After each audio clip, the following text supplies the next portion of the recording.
Há uns 3 anos atrás, eu gravei um vídeo chamado Método de Estudo Bíblico. A minha intenção naquele vídeo era apresentar um método conhecido como método OICA. Eu tinha aprendido isso no seminário, achei interessante e achava interessante compartilhar isso com outras pessoas, uma vez que eu aplicava isso ensinando algumas pessoas aqui no Japão e as pessoas aprendiam, cresciam, eu achava interessante. Eu disse, então preciso compartilhar isso com mais pessoas, e tinha pessoas no Brasil que queria ter acesso, então eu fiz aquele vídeo e publiquei ele. Eu não imaginava que ia alcançar o tanto de pessoa que alcançou hoje, mas eu fiz com o intuito de alcançar algumas pessoas, alguns colegas, etc e tal. E naquele vídeo eu apresentei 4 passos que nós devemos dar diante de um texto bíblico. O que nós fazemos diante de um texto bíblico? O que nós fazemos quando alguém chega para nós? Olha, irmão, o que significa esse texto? Eu estou lendo, não estou entendendo. Então eu apresentei ali os 4 passos que corresponde a esse acróstico chamado OICA, OICA, né? Então o primeiro passo que eu apresentei ali é a observação, que corresponde àquilo que eu vejo. O que eu vejo no texto? Então eu disse bem superficialmente, apresentei ali que nós somos como detetives diante do texto bíblico, estamos como uma lupa. O primeiro passo nosso é colher informações, anotar, né? Como um detetive faz. O detetive chega na cena do crime, o que ele faz? Ele não sabe de nada, ele apenas está ali para colher provas, né? Cápsula de bala, fio de cabelo, marca de sangue, observar a rachadura, os móveis, os posicionamentos que estão, se houve uma briga ou não. Ele não sabe de nada, mas ele apenas observa. E a observação, ela é fundamental para que a pessoa consiga interpretar depois. A interpretação é o segundo passo, que corresponde o que isto significa. O detetive não sabe de quem que é o cabelo, o que significa aquela marca na parede, de quem que é aquele sangue. Ele não sabe o significado de nada daquilo que ele observou. Então, o segundo passo é você descobrir o que as provas que você colheu significa. E depois disso, depois que eu apresentei aquele vídeo, algumas pessoas, olha, eu queria aprender a interpretar, né? Você falou de regras de hermenêutica, regras de interpretação, ensina aí pra gente e tal. Aí eu acabei fazendo aquelas 24 regrinhas de hermenêutica que tá no canal, e foi meio que uma sequência. Tentei juntar com o método de estudo bíblico, tentando apresentar um pouquinho de cada, colocar em prática. Foi uma coisa assim meio sem pensar, mas acabou dando certo, foi legal, o pessoal gostou, etc e tal. Aí então, eu depois expliquei ali a questão da correlação, né? Como esse texto se correlaciona com o restante do texto bíblico, com o restante do livro, com o restante do parágrafo, com o restante de toda a Bíblia, etc e tal. E depois eu ensinei a questão da aplicação, que é o último passo, né? O que isso significa para mim. Até propus um exercício no meu segundo vídeo, na segunda aula, um exercício que, se você olhar o comentário, você vai perceber que a maioria das pessoas erraram isso. Por quê? Porque quando as pessoas olham para o texto, a primeira coisa é o que significa para mim. Então eu ensinei ali que a questão não é o que significa para mim, é primeiro o que significa para o autor. Então naquele vídeo, naquela série até, que eu dei a ênfase na letra I, na letra da interpretação, as pessoas depois começaram então a pedir, olha, você fez os vídeos de hermenêutica falando a respeito da letra I, né, do OICA, mas e como é que a gente faz a letra O? Eu não sei a letra O, eu estou tendo dificuldades com a observação, estou tentando observar aqui, mas eu não consigo ainda observar, e eu sei que a observação é fundamental para a minha interpretação. Então faça aí alguns vídeos para nós a respeito da observação, como é que eu faço para observar, o que eu devo procurar no texto. Então agora, a partir de agora, eu quero fazer uma série voltada em cima da letra O. Tá? Então, a partir de hoje, esse vídeo aqui é um vídeo, uma introdução, da qual estou dizendo que eu vou trabalhar a respeito da letra O. Eu quero ajudar você a observar melhor. Eu quero ajudar você a olhar para o texto bíblico e perceber as próprias dicas que o texto bíblico dá. A maioria das vezes as pessoas chegam para mim com textos bíblicos assim que eu não lembro dele direito, ou textos que eu nunca parei para pensar. E a pessoa, o que significa isso aqui? Não estou entendendo. Na hora que eu olho aquele texto, o que eu faço automaticamente? rapidamente eu observo e eu procuro alguns detalhes no texto bíblico. Eu procuro por sinais. O texto bíblico ele dá algumas dicas para nós. Então eu procuro essas dicas e essas dicas acabam me ajudando na minha observação e por causa dessas dicas eu consigo fazer a interpretação. Então essa série que começa agora é uma série a respeito da observação. Por isso nós temos aí o Sherlock Holmes. Qual é o valor de uma observação? Você já parou para pensar o valor de uma observação? Alguma vez já aconteceu com você de você estar estudando um texto bíblico, você está se matando aí durante a semana e de repente você vai aí numa igreja, assiste um pregador na internet e o sermão é exatamente sobre aquele texto que você está lendo, que você está estudando. E de repente aquele pregador ele começa a apresentar coisas que você fala, peraí, estamos falando do mesmo texto? E de repente você percebe que há muita coisa que você não conseguiu observar ali. Você viu, como diz Sherlock Holmes, mas você não observou, tá? Sherlock Holmes, se você assistiu a série, se você assistiu o filme, a série, ou leu o livro dele, você vai perceber, né, o livro sobre ele, não o livro dele que ele não escreveu, mas você vai perceber que algumas vezes ele fica irritado até com o médico lá que é amigo dele, porque ele diz, você vê, mas não observa. Há uma grande diferença entre ver e observar. Muitas coisas nós vemos, mas poucas coisas nós observamos. Mas se você quer se você quer aprender a interpretar o texto bíblico, você precisa não só ver o texto bíblico, mas observar. Observar é muito mais profundo do que a gente pode imaginar. Por exemplo, certamente você dirigiu seu carro hoje, bem provável. Quantos semáforos você passa, né, diariamente para ir para o caminho? Você vê os semáforos, mas você nunca observou a quantidade de semáforo que tem. Essa é a diferença entre ver e observar. Eu vejo que tem semáforos. Agora, um bom observador ele saberia quantos semáforos tem. Por exemplo, quais das seguintes inscrições não se encontram na nota de R$ 5? A. Em Deus confiamos. B. Deus seja louvado. C. Departamento do Tesouro. E. Banco Central do Brasil. Certamente você já teve ou tem uma nota de R$ 5. Você já viu ela muitas vezes. Mas muitas pessoas não observaram o que realmente tem ali. Então a observação ela é profunda. Ela vai atentar para detalhes que, olhando superficialmente, a gente não vê. Lembra da imagem aí que você está vendo do Sherlock Holmes aí, ou de um detetive? O que ele tem nas suas mãos? Uma lupa. E a intenção da lupa é exatamente ampliar aquilo que você está vendo, ampliar aquela prova, ampliar os detalhes que estão ali. Então, quando nós chegamos diante de um texto bíblico, nós chegamos com uma lupa para olhar os detalhes, observar os detalhes. Qual foi o título exato do sermão que o seu pastor pregou no domingo? Você consegue lembrar qual era o texto? Muitas pessoas simplesmente não conseguem lembrar. Elas viram, mas elas não observaram aquilo que foi dito. Por exemplo, por qual face o seu marido começa a se barbear ou por qual lado da face a sua esposa começa a se maquiar? Coisas que você certamente já viu, seu marido se barbeando, sua esposa se maquiando, mas talvez você não observou que sempre ela começa pelo lado esquerdo ou pelo lado direito. Agora eu quero propor um teste a você. Eu usei aqui alguns exemplos a respeito do dia a dia, quanto semáforo tem, mas isso não vai mudar a sua vida, né? Você não está aqui aprendendo essas aulas, você não está assistindo esses vídeos para aprender a contar semáforo na rua, você não está aqui aprendendo a olhar nas notas de R$ 5 para saber o que está escrito, o que não está. Isso não vai mudar a sua vida em nada, certamente. Você está aqui porque você quer aprender a observar o texto bíblico. Eu pergunto, você já leu o livro de Marcos? Eu tenho certeza que se você é um cristão regular, né, um cristão, certamente você deve ter lido o livro de Marcos não uma vez, mas várias vezes, né? Nós lemos o Novo Testamento até mais do que o Velho, temos esse hábito infeliz, nós deveríamos ler como um todo, mas acabamos como a linguagem é um pouco mais fácil, as pessoas acabam lendo o Novo Testamento mais vezes e certamente você já leu o livro de Marcos muitas vezes. Uma pergunta que eu faço, você conhece a história da negação de Pedro? Lembra? Quando Jesus fala que Pedro vai negar Jesus? Certamente você conhece a história e certamente você pode contar essa história de trás para frente, porque é uma história muito conhecida. Porque você já viu essa história.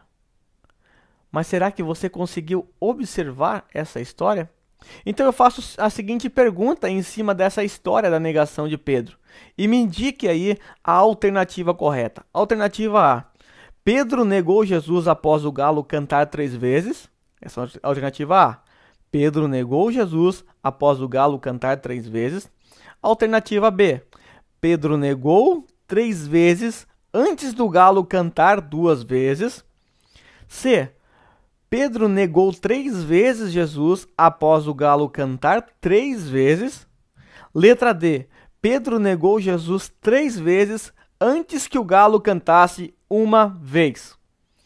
Então temos aí 4 alternativas a respeito de um texto que você leu. Tenho certeza que você leu. Escolha então a alternativa certa. Pedro negou Jesus após o galo cantar 3 vezes. Pedro negou Jesus 3 vezes antes do galo cantar 2 vezes. Pedro negou 3 vezes após o galo cantar 3 vezes. E Pedro negou Jesus 3 vezes antes que o galo cantasse uma vez. Qual é a resposta correta? Deixando aí 30 segundos para você pensar e marcar aí a sua resposta correta no seu caderninho.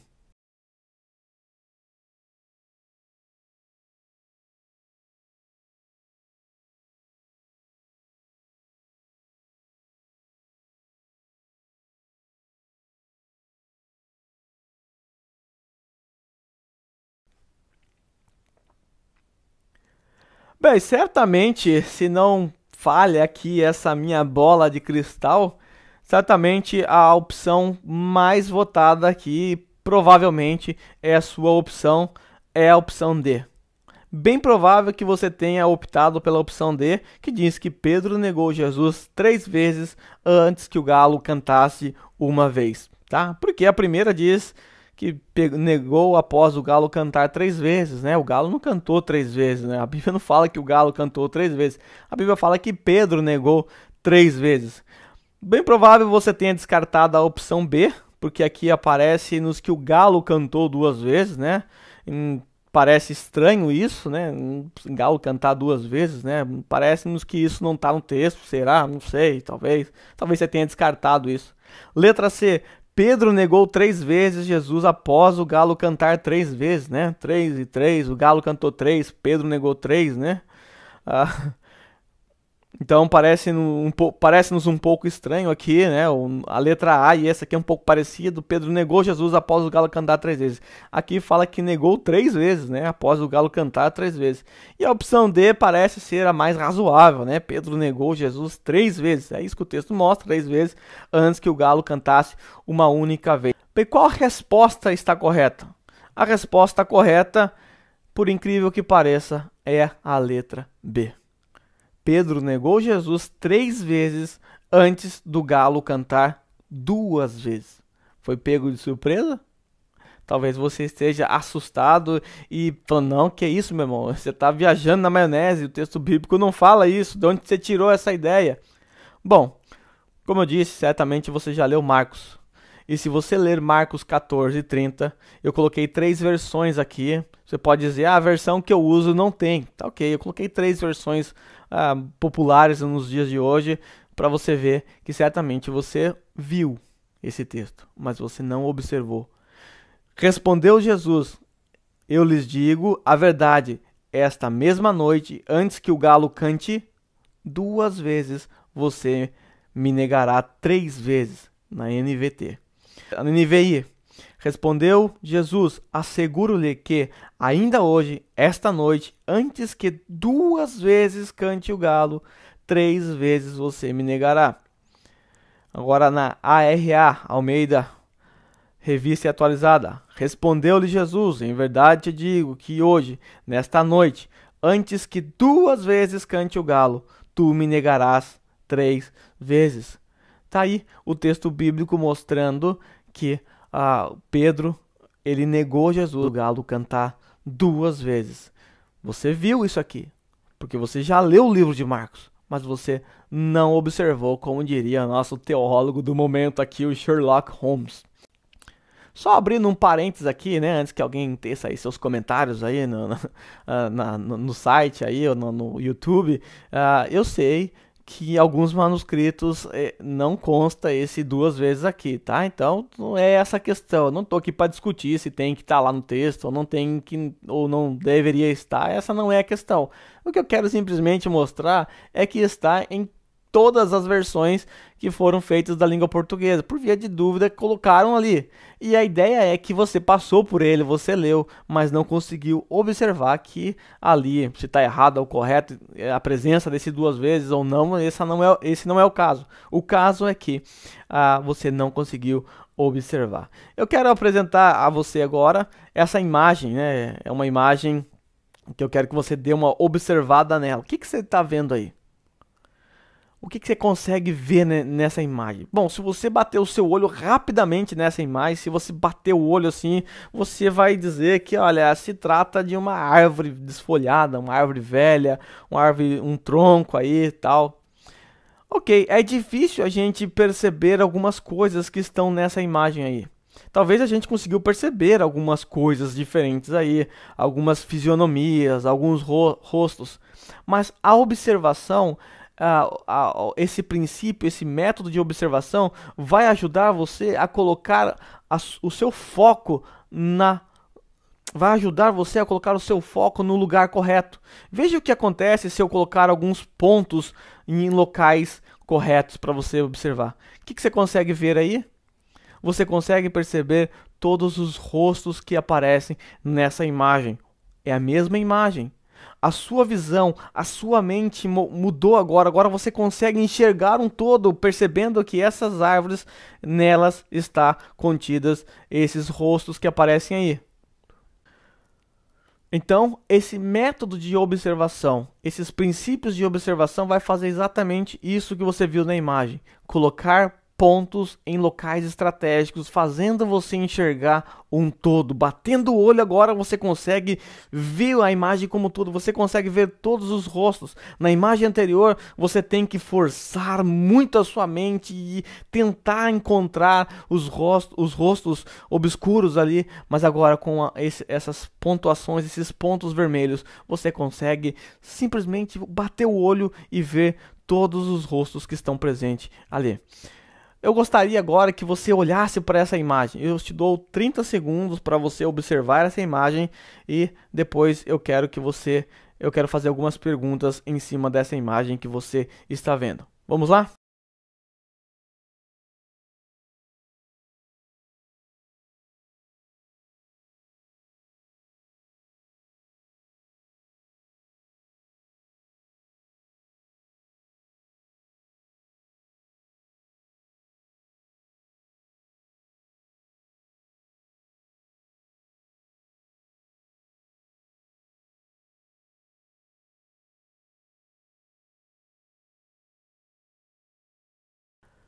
Bem, nessa imagem que você acabou de ver, eu gostaria agora que você escrevesse aí com detalhes aquilo que você observou. Cores, tamanho, marcas, quantidade de objetos, nomes que aparecem ali, frases que aparecem ali. Aquilo que você conseguiu observar com detalhes, eu gostaria que você anotasse aí, ou respondesse aqui embaixo, para ficar interessante a nossa aula. Digo que a maioria das pessoas que eu aplico esse teste de 30 segundos para observar o texto bíblico, a maioria das pessoas não conseguem se apegar aos detalhes. Por quê? Porque geralmente as pessoas olham aquilo que é desnecessário observar.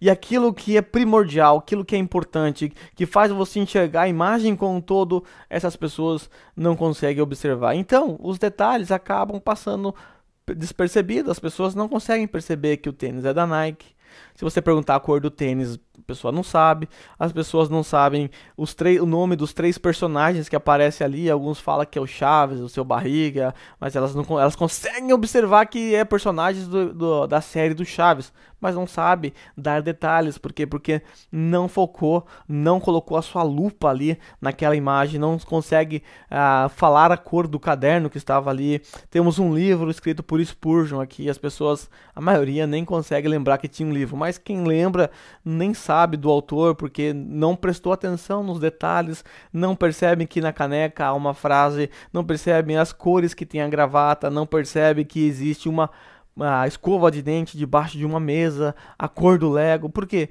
Porque as pessoas não focam naquilo que é essencial. A Bíblia, traz a nós um monte de informações.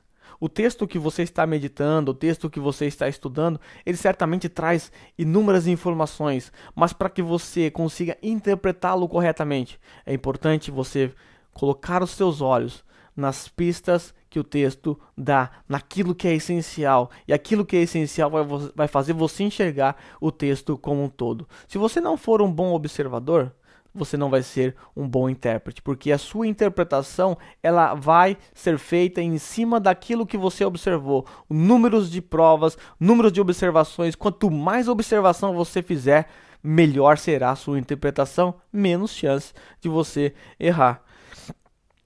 Eu quero colocar agora um trecho de uma cena do Sherlock Holmes, né, que eu quero que você observe essa cena. É uma cena bem interessante, extraída do seriado. Eu acho bem interessante esse seriado aí. E você vai perceber a importância de uma observação. Observe aí.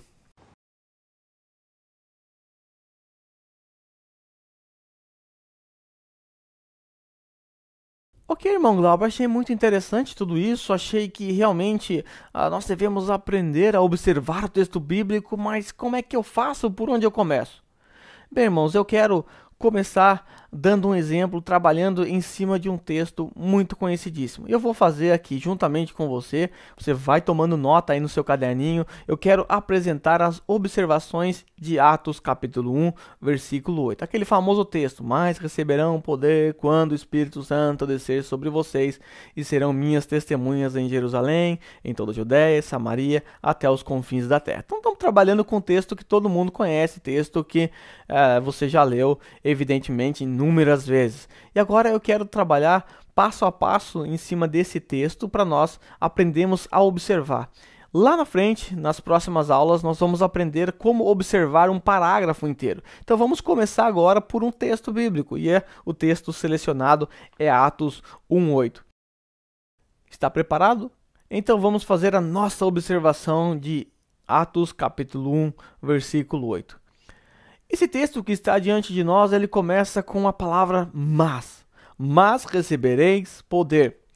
O mas, ele indica para nós um contraste, e contrastes nas Sagradas Escrituras são muito importantes. Lembra que eu disse que o texto bíblico, ele mesmo nos dá uma luz, nos dá uma direção, nos dá pistas, nos dá direcionamentos, e todas as vezes que você encontrar expressões de contraste, palavras de contraste como portanto, porém, por essa razão, sendo assim, e tendo dito isso, mas quando você encontrar essas palavras de conexão que indicam contrastes, você deve parar, tomar nota. Por quê? Porque elas são sempre importantes, são sempre decisivas para nos dar direção do texto bíblico.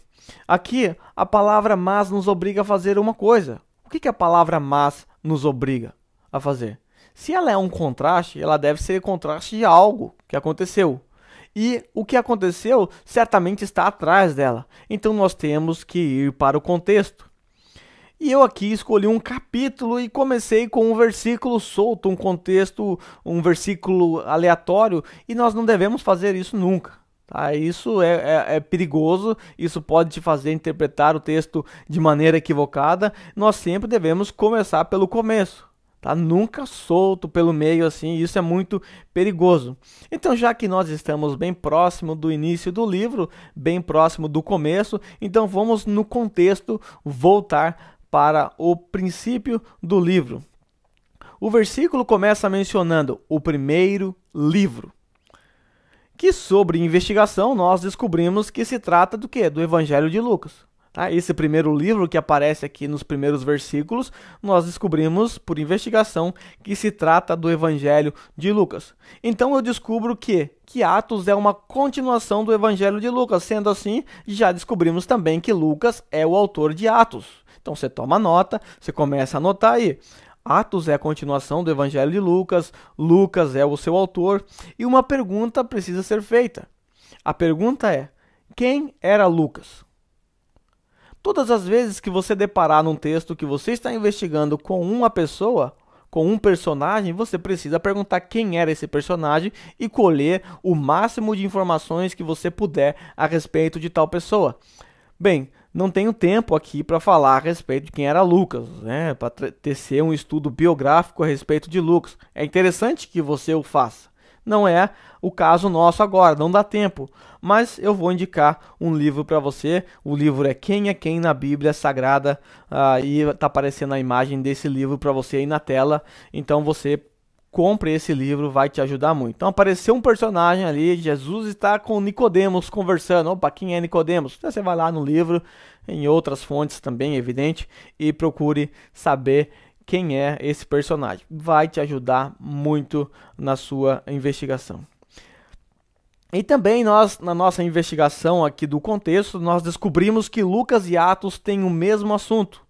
Pois começam dizendo que tudo que Jesus começou a fazer e ensinar. Nós temos essas palavras aí. Tudo que Jesus começou a fazer e a ensinar. Com isso, nós temos uma dica de que Atos vai nos dar a resposta, ou seja, vai nos dar a continuação do ministério de Cristo através dos seus apóstolos.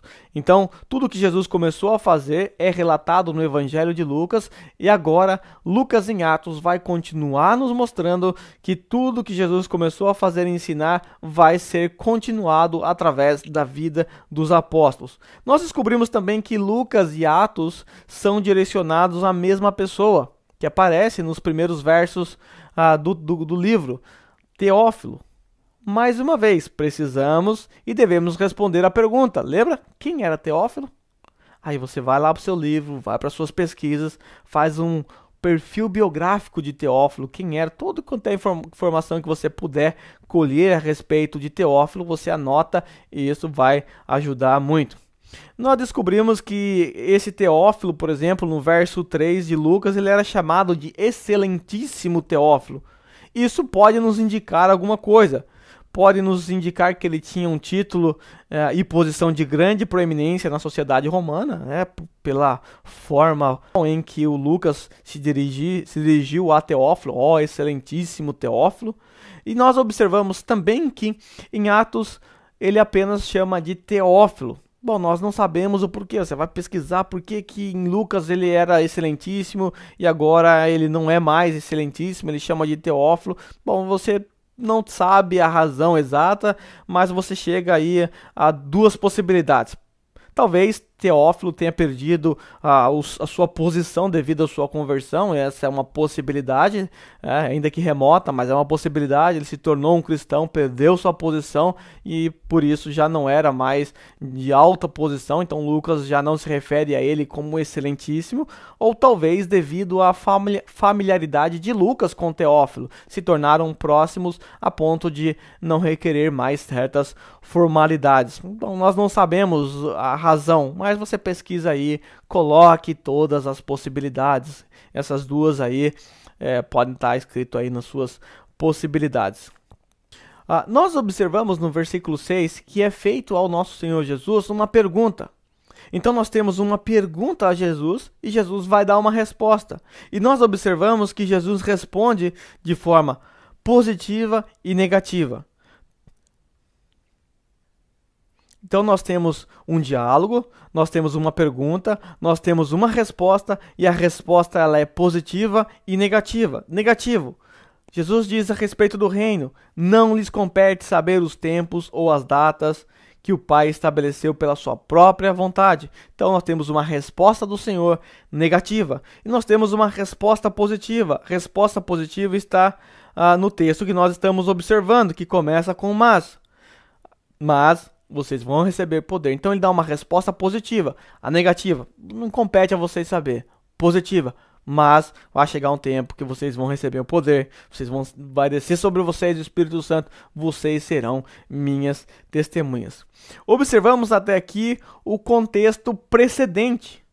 Tá? Nós então observamos o contexto que vem antes do texto que nós estamos estudando, mas nós devemos também observar o contexto que vem depois daquele texto que nós estamos observando. Se nós observarmos o contexto que vem após o verso 8, lá no versículo 9 a 11, nós veremos que esses versos criam uma espécie de atmosfera tremenda. Por quê? Porque antecede a ascensão do nosso Senhor Jesus Cristo. Então, tenta entrar na mente dos apóstolos naquele momento, tenta entrar na mente dos discípulos, porque agora o Cristo que eles andaram 3 anos, o Cristo a qual eles caminharam, está aqui, morreu, ressuscitou, está prestes a ser assunto aos céus. Eles estão contemplando o seu Senhor dar as suas últimas palavras, ser assunto aos céus, e isso evidentemente que cria uma certa atmosfera, pois antecede a ascensão do nosso Senhor Jesus Cristo.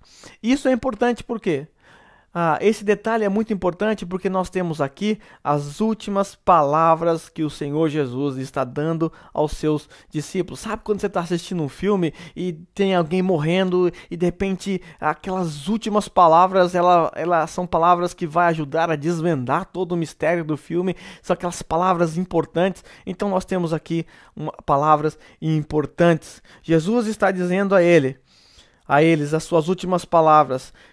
Com efeito, ele está dando a eles a ordem. Agora vocês devem marchar. Vocês devem prosseguir aquilo que nós começamos, aquilo que eu comecei. A partir de agora vocês devem prosseguir com a mensagem que vocês aprenderam. Jesus vai. E agora os seus discípulos precisam entrar em ação. Então o contexto é um contexto marcante. Pensa.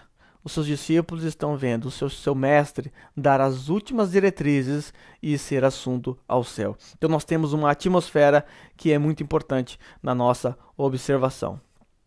Nós já observamos o termo mas e nós vimos que ele nos indica um contraste, mas há um outro termo que aparece aí, o termo vós. Ainda que apareça de forma oculta, nós temos aí vós sereis testemunha, mas vós recebereis. Então aparece repetidas vezes no texto. Vós recebereis poder, mas recebereis poder. Está oculto aqui o vós, mas está falando com algumas pessoas. Isso automaticamente nos leva a uma pergunta. Nós somos um investigador, nós precisamos fazer perguntas. Quem são esses vós que aparecem aí no texto? Quem que vai receber isso aí? Quem que vai receber o poder? Isso automaticamente nos leva a voltar um pouquinho para o versículo 2, né? Para o verso 2. O contexto nos mostra que são os apóstolos. O versículo 2 nos mostra isso. Então você na sua casa, com o tempo, você deve fazer uma lista de informações gerais sobre esses indivíduos, tá? Com o tempo, investigação requer tempo, então com o tempo você vai fazer uma lista aí de quem são eles, o que eles fizeram. Aqui nós não temos tempo para fazer isso, mas você vai fazer isso na sua casa. Mas eu quero dar alguns exemplos de coisas que você pode observar a respeito deles. Primeiro, eles andaram com Jesus por aproximadamente 3 anos durante o ministério terreno de Jesus. Essa é uma informação que você vai anotar aí. Segunda informação, Jesus os escolheu. Jesus foi em direção a eles, Jesus os elegeu, os colocou como parte do seu ministério terreno. Terceira coisa que nós observamos aqui no texto, eles estão ansiosos. Provavelmente a razão porque fazem a pergunta a respeito do reino. Eles estão ansiosos, havia um clima de ansiedade. O seu rei havia morrido, agora o seu rei ressuscitou. E como é que será seu reino? A pergunta é feita com relação ao reino. Quando é que vai acontecer essas coisas? Como é que funciona? Eles estão ansiosos, por quê? Porque o rei voltou. É aquele Messias que havia morrido, que eles tinham perdido as suas esperanças. Agora Jesus está diante deles, eles estão ansiosos.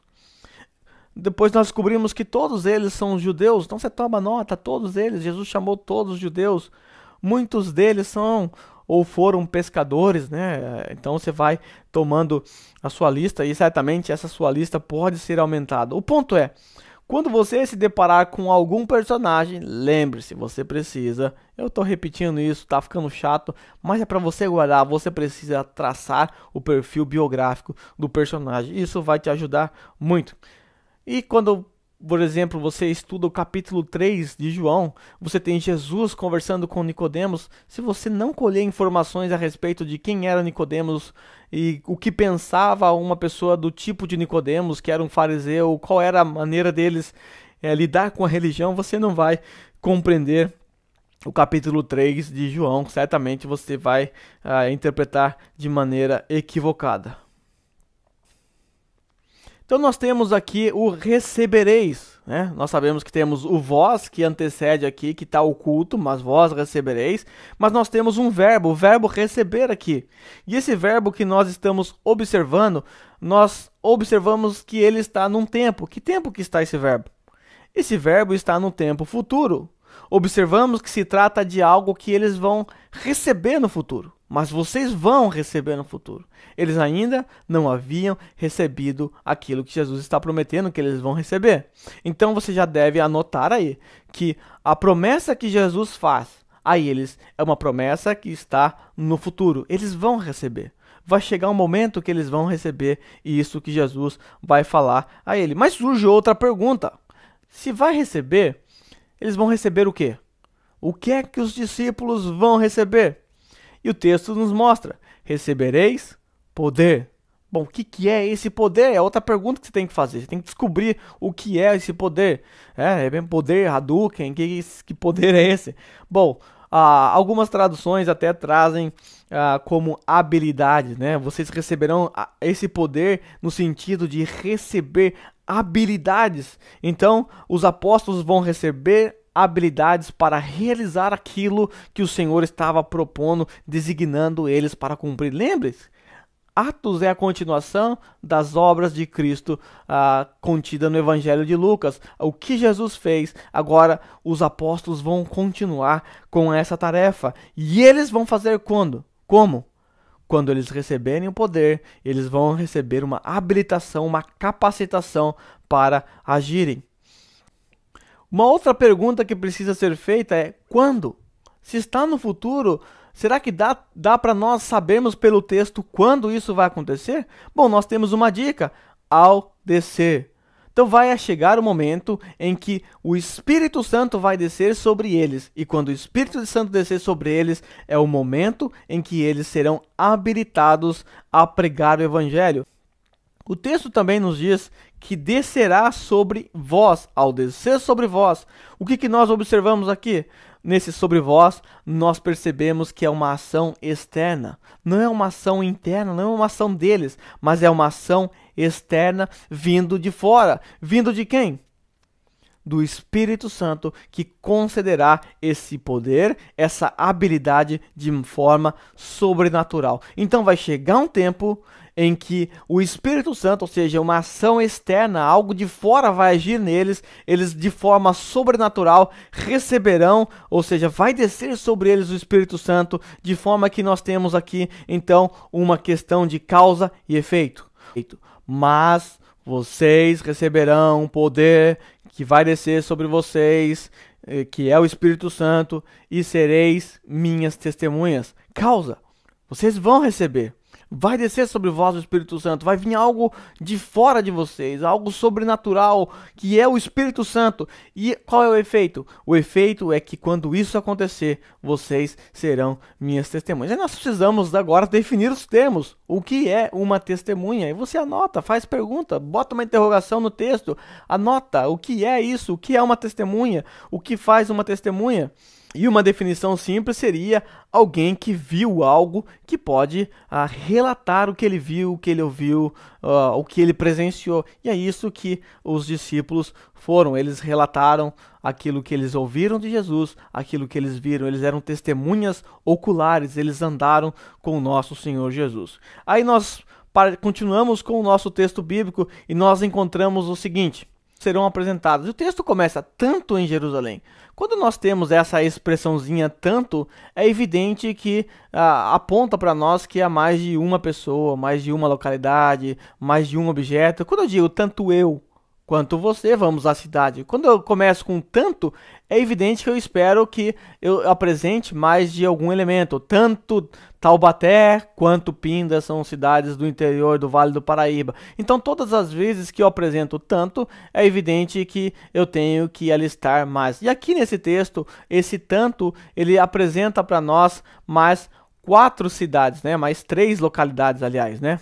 Ele apresenta para nós 3 localidades, tanto em Jerusalém, e aí nós temos uma série de localidades que são apresentadas para nós, que é em Jerusalém, em Judéia, Samaria e até os confins da terra, como você pode observar no slide.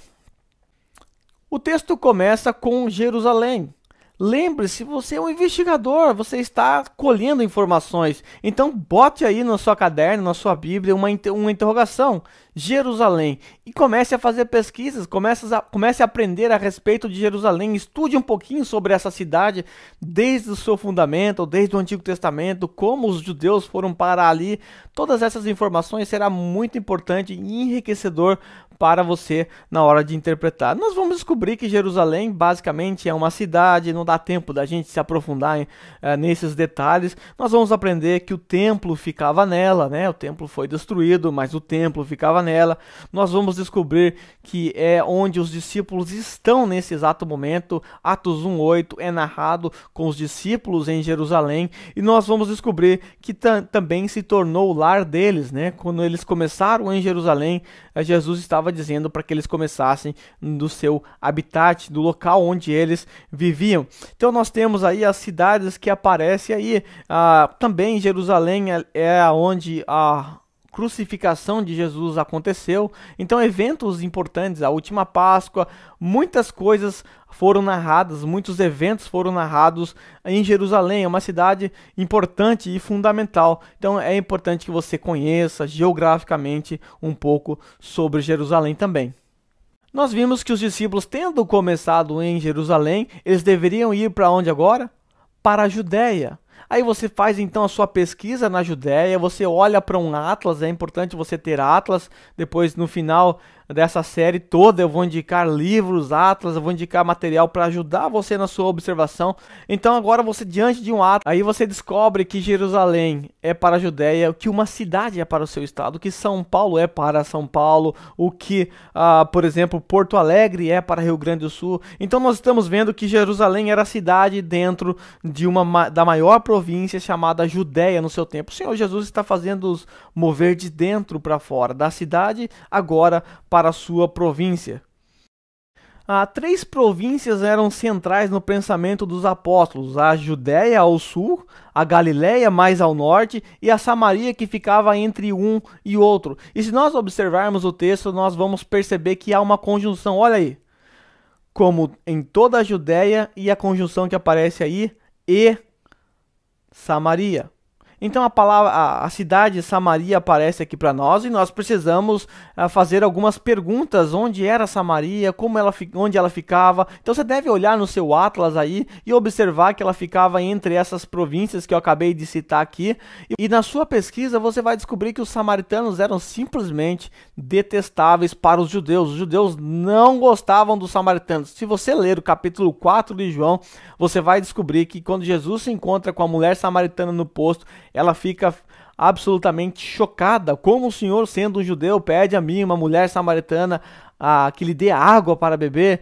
E Jesus passa por Samaria ali numa ocasião muito especial, porque geralmente os discípulos deveriam contornar aquela região. Os judeus não passariam por Samaria, ainda que essa seja a rota mais rápida, mais perto, os judeus contornariam isso, mas ali Jesus tinha que passar por Samaria. E nós descobrimos ali no texto bíblico que os samaritanos e os judeus não se dão bem, eles não comem no mesmo utensílio, não bebem no mesmo pote, eles não se dão bem. Então nós, ao observarmos isso, nós aprendemos que o Senhor Jesus está mandando os seus discípulos ir até mesmo em regiões que eles evitariam. O evangelho tem que alcançar todos os povos, todas as nações, independente se é querida por eles ou não.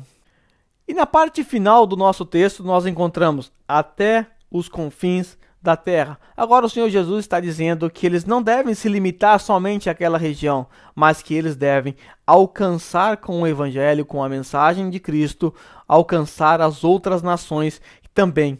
Então nós temos aqui essas 4 localidades que são apresentadas: a Jerusalém, a Judéia, a Samaria e os confins da terra. Nesses locais aqui, os discípulos deveriam ser as testemunhas. Para isso, eles precisariam de poder. E esse poder viria no futuro, de forma sobrenatural, fora dele, através da pessoa do Espírito Santo. Então essa é uma resposta positiva que Jesus está dando à pergunta feita pelo apóstolo. Não compete a vocês saber o dia. Não compete a vocês saber a respeito do reino, mas vocês vão receber o poder.